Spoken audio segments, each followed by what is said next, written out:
Hi there, Martin Bailey here. Today I'm going to walk you through a black and white conversion in Capture One Pro 11, showing how I take this photograph and turn it into this.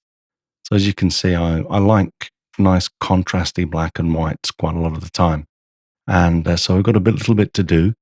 The first thing that we're going to do, of course, is convert the image to black and white. And we can do that under the black and white section, enable black and white. And I often also use the color information to make a few basic adjustments. And here you can see if I take the blue slider underneath the black and white section, you can see we can already start to make a few nice changes just to bring out a bit of contrast. I'm not going to go too crazy on this, just sort of -20.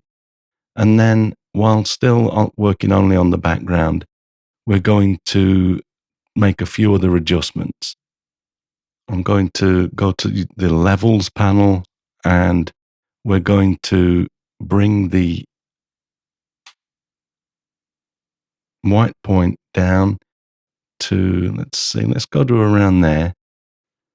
Maybe a little bit more. Yeah, somewhere around there. And that seems counterintuitive at the moment because it's made the image brighter again. But what I'm doing is I'm just looking at where the information on the histogram ends and bringing this in to make the whites as white as possible. And I'm also going to move the midpoint a little bit. And then you can see that we start to see the contrast coming back. Again, at this point, I'm not going to go too crazy, minus 0.18 for now. And we'll leave the black point where it is. Another thing that I like to do is to pump up the clarity. I want to take this, I'm not afraid to put in quite a lot of clarity. Let's go to around 40 for now. And I'm going to select the punch mode. Sometimes you have to be careful with this. It can look a little bit strange, but I think that on this image, it adds a nice bit of punch. And I'm also going to increase the structure just up to, say, around 12. I'm going to also add a little bit of a luma curve. And let's see, I'm going to take this quite a way down. And you can see if we keep going on this, it makes quite a big difference. I'm probably going to go to around there and then increase the highlights a little bit. Again, this is high contrast. I'm looking for high contrast in this image. And so taking this quite a way down, not quite so aggressive on the highlights there. I'm going to turn on the highlight warnings here so that we can see when I start to go over on any of these things. And just bring this down. I'm not going to worry too much if I've got a few patches at the moment. We'll control this, but just as a guide. I'm also going to, under the high dynamic range panel, I'm going to just increase this a little bit just to bring the highlights down. Next, I'm going to create a layer and start to work on the sky. And to do that, I'm going to hit the G key to get a gradient and draw a mask so that it comes down over the bottom of the sky down to the top of the sea. And holding the shift key will lock it in on a straight line. The horizon's straight, so if I hold the shift key, I can make a nice straight line there. In fact, what I'm going to do is I'm going to make it even less of a gradient. I'm going to just very short gradient there so that you can see that coming across the bottom of the sky and down over to the top of the sea.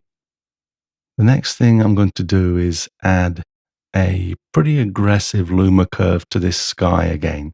So remember, it's only working on the sky now. We can take it right down. You see that the bottom part of the image isn't changed. I'm going to make a quite aggressive curve there and just go for more of an S curve. And you can see how this really brings out the contrast in the sky. And that's what I'm after. So also, the luma curve works basically on the luminosity, the brightness of a tone curve against the brightness. I think I'm going to just go to the RGB and just take that down just a little bit more. And this will work also on the color. So the blues will be taken down a little bit, just a tad there. And that really darkens down the sky.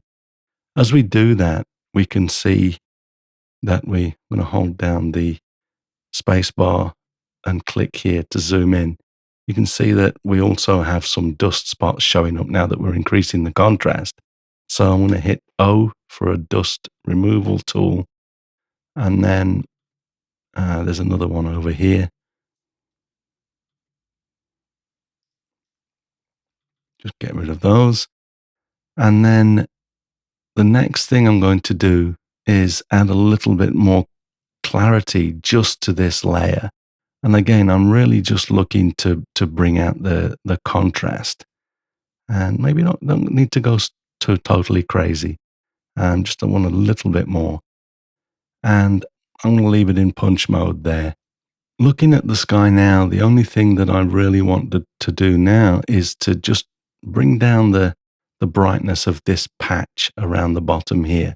So I'm going to create a new adjustments layer, and I'm going to hit B for a brush and then increase the size of this brush a little bit and increase the size of the feather on that brush and just draw in a little bit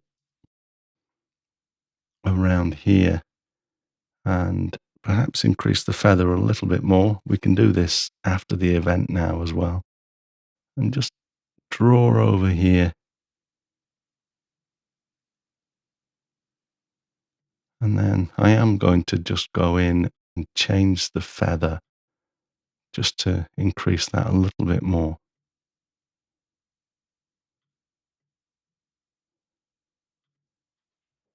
And then hit the M so that we can see what we're doing here. Again, I'm going to select the luma curve, and I'm just going to drop down the shadows just a little bit there, and maybe pull up the highlights and midtones just a little bit. But you can see that we turn that layer off. It just takes down the brightness of that patch just a little bit. I quite like that. Maybe reduce the highlights a tiny bit as well. Now I'm relatively happy with that sky. I'm going to brighten up the foreground. And to do that, we're going to create another adjustments layer. I'm going to increase the size of the brush a little bit and take down the feather so that we don't have quite so much feathering.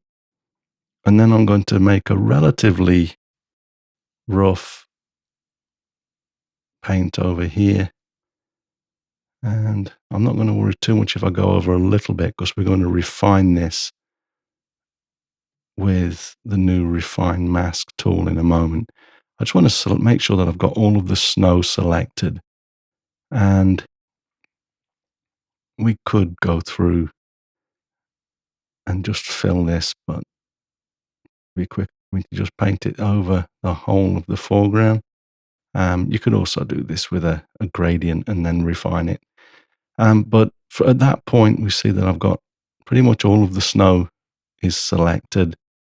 And then just to make sure that we can clean this up, I'm going to right click the mask and I'm going to select refine mask. And we can see that I've already got this turned up. I'm using this at like 300 most of the time, but you can see how that will gradually refine the mask and sort of lock it into the top of the snow. And we apply that and then take a look. You'll see that because the white in the waves is also the same color as the snow, it's not done a great job, but where there's a defined line, it's really locked in on that well. So that saves us some work.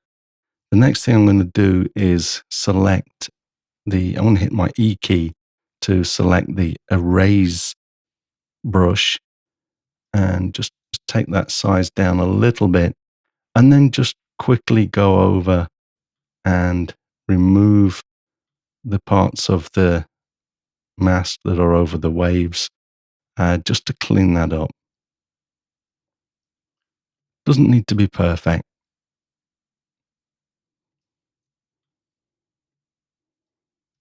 Okay, so now we've done that, we've got a really nice clean line across top of the snow. And again, I'm going to apply a luma curve just to sort of brighten the highlights and leave the shadows down low. As we can see, we've got a few bits of total black here. This is showing the blue is showing us the total black. So I'm going to just increase the shadows very slightly to reduce that. And again, that's only affecting the bottom of the screen. So we can see that's nicely effectively increased the brightness of the snow along the bottom. And we've also increased the darkness of the shadows a little bit. And I think actually I'm going to just increase the brightness, the bottom of the screen here, the foreground snow, across the midtones a little bit more. There we go. And perhaps also just increase them on the RGB curve as well, just to really make this snow a little bit luminous across the bottom. There we go. I think just reduce it down on the luminous a little bit to increase that contrast. And I think that's about where I want this to be. So the last thing that we need to do is go in and remove some of these bits of grass that were poking into the bottom of the frame here. And to do that, I'm just going to use let's make a layer and make it a heel layer.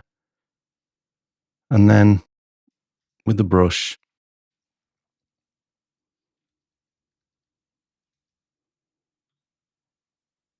we can go through and make a selection.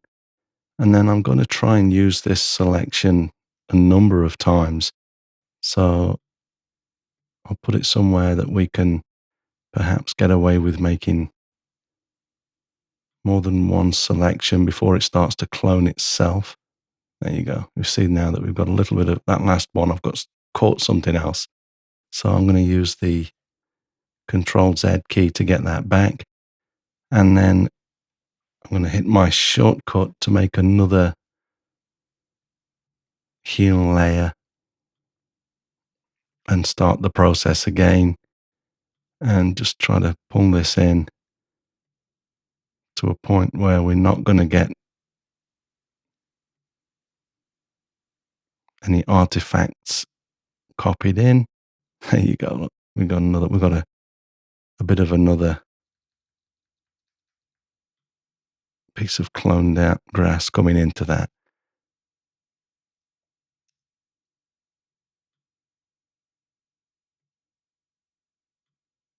The more I can do of these on each layer, the better, really. So I just keep going until I find myself introducing artifacts. And I think I'll do another layer here.